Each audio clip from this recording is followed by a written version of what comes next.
어떻습니까? 이게 이렇게 3년을 받게 되면, 그리고 여기 이제 이해 못할 기사들이 나와요. 휴대전화를 몰래 써다 걸렸다? 그러니까 최순실이 예. 휴대전화를 법정에서, 그러니까 누구죠? 변호사 휴대전화를 가져다가 본인이 검색을 한 거예요. 그걸 교도관이 보고, 검찰이 그걸 문제를 삼고 판사도 제지를 한 그런 상황이라고 볼 수 있죠. 야. 그거는 법적으로도 사용하면 안 되는 걸로 알고 있거든요. 교도소에서 예를 들어 그 교도관들이 그 휴대전화를 못 갖고 들어오는데 이 간부들 임원들은 갖고 들어오거든요. 예. 그거 예를 들어 그 문자라도 하나 이 재수자가 보내면요.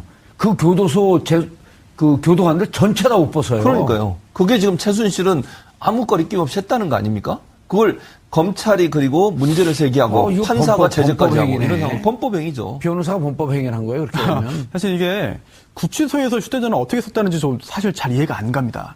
재판 중에 이제 그 변호사의 휴대전화를 잠깐 썼다.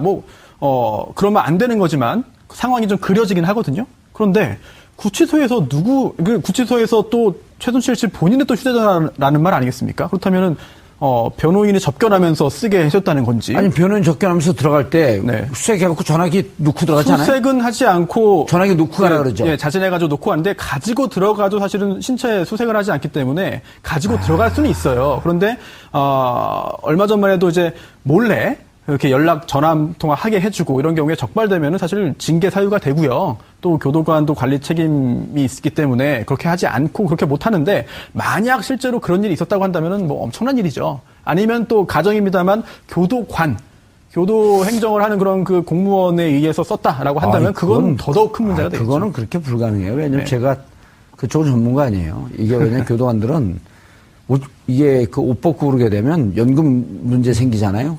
징계 먹고 그러게 되면.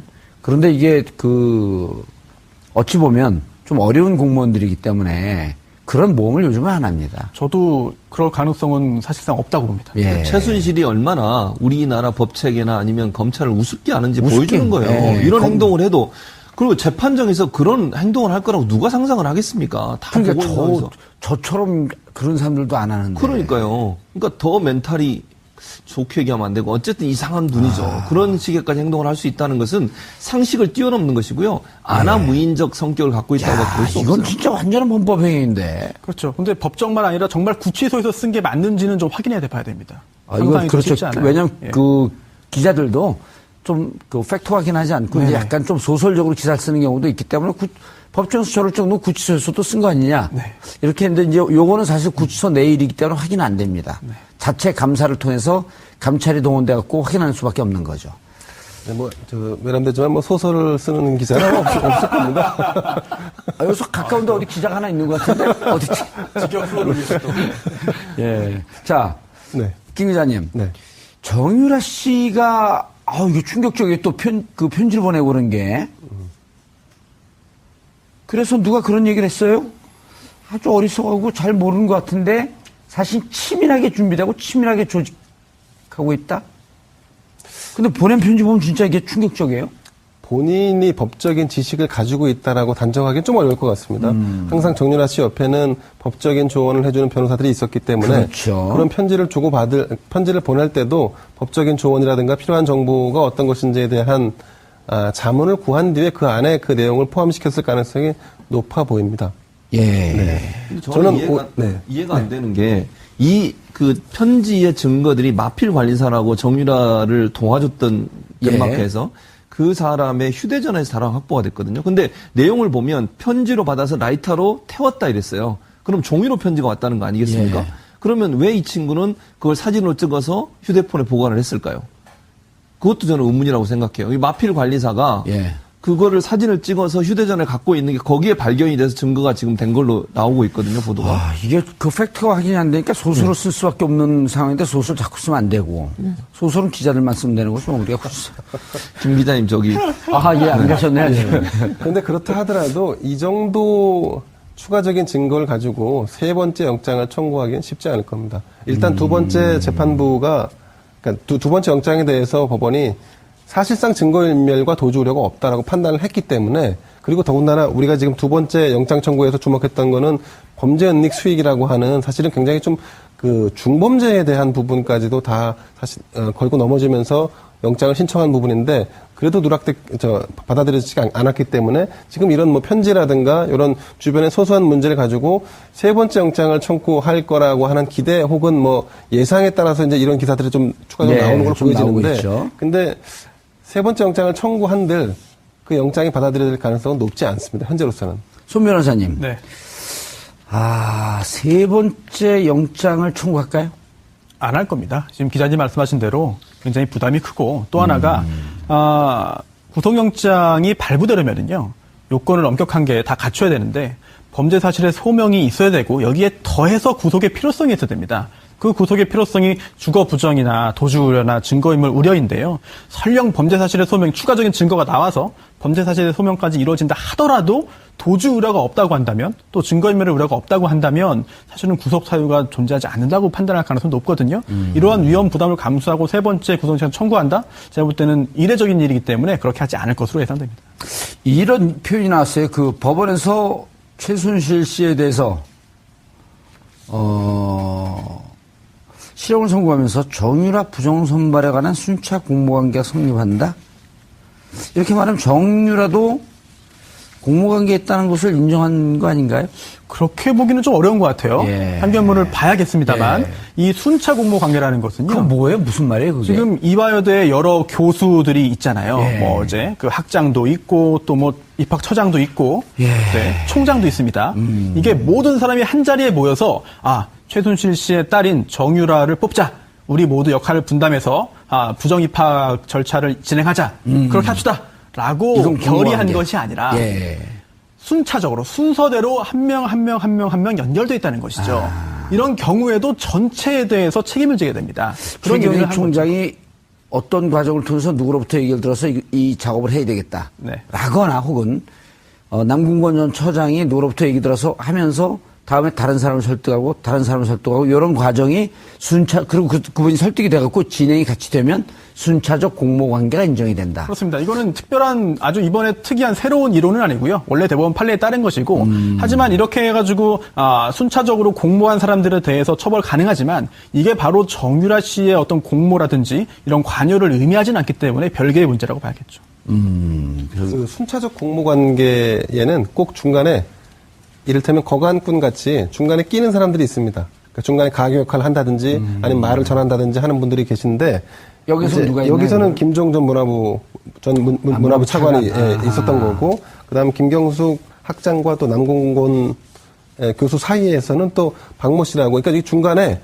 서로 연계할 수 있는 고리 역할을 메신저가 하는 있어야 된다. 가교들이 있었어요. 그렇기 때문에 이것이 당사자들은 다 부인함에도 불구하고 이런 연결고리, 순차적인 연결고리를 찾을 수 있었던 것은 중간중간 이런 분들이 존재했기 때문입니다. 법적으로 저 설명이 맞는 거예요? 예, 이제 정확하십니다. 팩트 체크를 해봐야겠어, 기자들이 얘기하는 거. 정확하고요. 예. 실제로 공모를 입증하는 게 굉장히 중요합니다. 공모 입증하는 게 중요한 부분이고 여기서 예. 사실은 공모 안 했다라고 하면은 처벌할 수 없기 때문에 굉장히 중요한. 근데 사안이죠. 연결고리가 있으면은 네. 공모관계가 순차적 공모관계가 인정이 되고. 더 수월해지는 거죠. 예. 지금 이건 기자님 말씀하신 맞답니다. 네. 네. 더군다나 김종 전 차관 같은 경우는 본인이 다 이런 부분들에 대해서 사실을 인정했기 때문에요. 그 미흡한 부분들에 대한 연결고리가 되는 거죠. 예. 자, 앞으로 그러면 3차 영장은 청구하지 않을 것으로 보고. 네. 법조 출입 기자들도 그렇게 보나요? 뭐 법조가 아니라 법조계 전체가 다 그렇게 보는 법조계 시각인 것 전체가? 같습니다. 네네. 그러면 3차 영장을 좀 청구했으면 좋겠다라고 보는 사람들은 좀 비정상적인 사람들인가요? 아니 뭐 그렇지는 않죠. 굳이 가능성을 한번 상정해 보자면 이거 예. 유사한 사례를 제가 한번 겪은 적이 있는데 실제로 유사한 사례. 아하, 그런 거 재밌어요. 예, 묘하게 예. 아주 정말 운도 따르고 뭐 주변에 도움도 있고 해가지고 예. 잘 구속영장이 기각됐습니다. 예, 몇 차례 걸쳐서. 2번. 아하. 한 번이군요. 예. 예. 한 번인데 한 번, 기각됐는데 그 다음에 재청구를 하지 못하는 상황으로 흘러갔어요. 그런데 갑자기 새로운 증거가 나타나고 예. 여기에 더해서 겁을 먹은 나머지 도주를 합니다. 연락을 끊습니다. 도주라기보다는 전화를 안 받습니다. 꺼놨습니다. 도주의 예. 위험이네. 이런 상황이 발생해가지고 그다음에 구속영장 청구하고 구속된 적은 있는데 예. 지금 볼 때 정유라 씨의 어떤 정신적인 그런 강인함을 볼 때 어허. 이런 일이 생긴 뭐 어떤 새로운 게 나타난다 하더라도 설령 그렇다더라도 도주 우려 없으면 구속 아닌데. 그리고 저기랑 도저히 금방 알아요. 말 타고 튈 거니까. 그렇기 때문에 아마 세 번째 영장 청구하는 사태까지는 그런 상황까지는 발생하지 않을 것으로 보입니다. 그냥 재판 진행될 네. 것이다. 그리고 또 영장 자체가 예. 범죄 사실에 대한 소명도 있지만 최순실 씨를 압박하는 측면도 있었는데 이미 최순실을 압박하는 효과 기제로는 이제 효과가 없을 거로 보는 게 맞는 것 같습니다. 예. 알겠습니다. 최순실 국정농단 사태, 그리고 정유라의 영장 2차 기각, 과연 3차까지 갈 것인가 하는 것을 살펴봤지만 3차로 가지 않을 것이다라고 하는 것이 중론인 것 같습니다. 하지만 법의 심판을 피하기는 어려울 것으로 보입니다.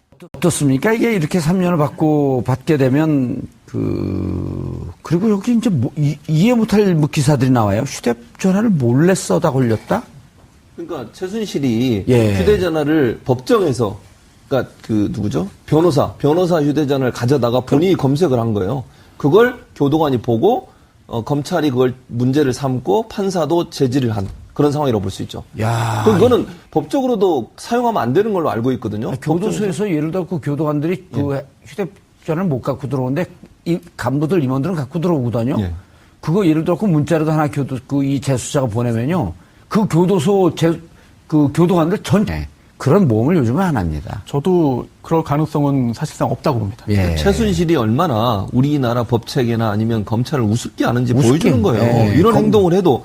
그리고 재판정에서 그런 행동을 할 거라고 누가 상상을 하겠습니까? 다 그러니까 보고 있는 저처럼 그런 사람들도 안 하는데. 그러니까요. 그러니까 더 멘탈이 좋게 얘기하면 안 되고 어쨌든 이상한 눈이죠. 그런 식의까지 행동을 할 수 있다는 것은 상식을 뛰어넘는 것이고요. 아나무인적 성격을 갖고 있다고 볼 수 이건 없어요. 진짜 완전한 범법행위인데. 그렇죠. 근데 법정만 아니라 정말 구치소에서 쓴 게 맞는지는 좀 확인해 봐야 됩니다. 이건 상상이 좀 그렇죠. 쉽지 않아요. 왜냐하면 예. 그 기자들도 좀 팩트 확인하지 않고 이제 약간 좀 소설적으로 기사를 쓰는 경우도 있기 때문에. 특별하지 않기 때문에 가지고 들어갈 수는 있어요. 그런데 얼마 전만 해도 이제 몰래 이렇게 연락 전화 통화 하게 해주고 이런 경우에 적발되면은 사실 징계 사유가 되고요. 또 교도관도 관리 책임이 있기 때문에 그렇게 하지 않고 그렇게 못 하는데 만약 실제로 그런 일이 있었다고 한다면은 뭐 엄청난 일이죠. 아니면 또 가정입니다만 교도 행정을 하는 그런 그 공무원에 의해서 썼다라고 한다면 그건 더더욱 큰 문제가 되겠죠. 그거는 그렇게 불가능해요. 왜냐면 네. 제가 그쪽은 전문가 아니에요. 이게 왜냐면 교도관들은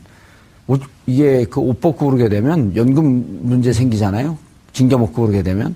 그런데 이게 어찌 보면 좀 어려운 공무원들이기 때문에 쳐다 옷 벗어요. 그러니까요. 그게 지금 최순실은 아무 거리낌 없이 했다는 거 아닙니까? 그걸 검찰이 그리고 문제를 제기하고 이거 판사가 제재까지 하고 범법행위네. 이런 상황 범법행위죠. 변호사가 범법 행위를 한 거예요. 그렇게 되면. 사실 이게 구치소에서 휴대전화 어떻게 썼다는지 좀 사실 잘 이해가 안 갑니다.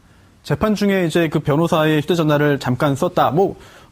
그러면 안 되는 거지만 상황이 좀 그려지긴 하거든요. 그런데 구치소에서 구치소에서 또 최순실 씨 본인의 또 휴대전화라는 말 아니겠습니까? 그렇다면은 변호인이 접견하면서 쓰게 하셨다는 건지. 아니 변호인 접견하면서 들어갈 때 네. 수색해갖고 전화기 놓고 들어가잖아요. 수색은 하지 않고 전화기 놓고 가라 그러죠. 예, 자진해가지고 놓고 왔는데 가지고 들어가도 사실은 신체 수색을 그러면 법정수초를 정도 구치소에서도 쓴 거 아니냐. 네. 이렇게 했는데 이제 요거는 사실 구치소 내일이기 때문에 확인 안 됩니다. 자체 감사를 통해서 감찰이 동원돼 갖고 확인하는 수밖에 없는 거죠. 네, 외람되지만 소설을 쓰는 기자는 없을 겁니다. 여기서 가까운데 어디 기자가 하나 있는 것 같은데 어디지? 직격으로 예. 자, 네. 김 기자님. 네. 정유라 씨가 이게 충격적이게 또 편지를 보내고 그런 게. 그래서 누가 그런 얘기를 했어요? 아주 어리석하고 잘 모르는 것 같은데 사실 치밀하게 준비되고 치밀하게 조직하고 있다?